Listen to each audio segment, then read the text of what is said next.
怀念的报音员。搁有一摆，伫彰化市哀庄有一个社神的暗会，原来唱歌，一副学生仔清纯模样的打扮。无的确是因为我年纪小，大家敢若感觉我古水，无观众敢食我的豆腐。毋过，我看到遐个大我无几岁的阿姊，必须爱胭脂水粉抹甲厚厚厚，装甲水当当，穿甲真清凉，才会当上台表演，一点仔尊严都无，应付台骹人客的要求。伫遐摇尻川花，着搁互人用轻薄的言语甲态度戏人，我实在看袂落去，想要逃离舞台。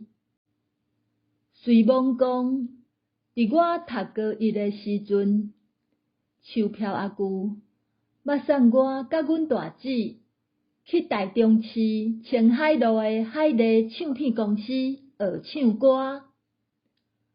我嘛袂记咧学偌久，凡说有半年的款。唱片公司请一个老师来教阮唱歌，搁有另外一个老师教阮跳舞，准备要考歌星证。毋过过无偌久，就听讲海丽唱片公司倒去啊。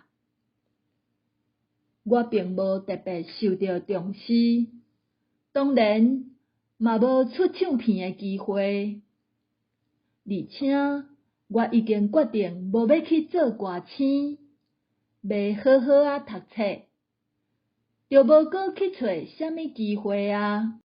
就安尼，我继续行我的升学之路，因为无想要行演艺界。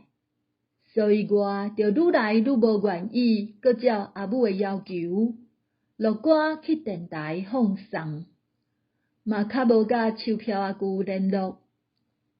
毋过，也是会听到阿母讲到售票阿舅的近况。伊搁开一间传播公司，问你敢有兴趣，要去遐食头路无？袂，我无兴趣。我口气冷淡，将伊回绝。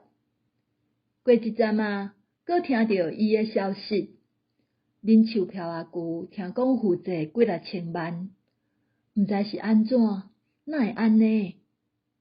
安尼哦，我只有将关心藏伫心底，想袂到过无几冬，竟然听到伊发生不幸的消息。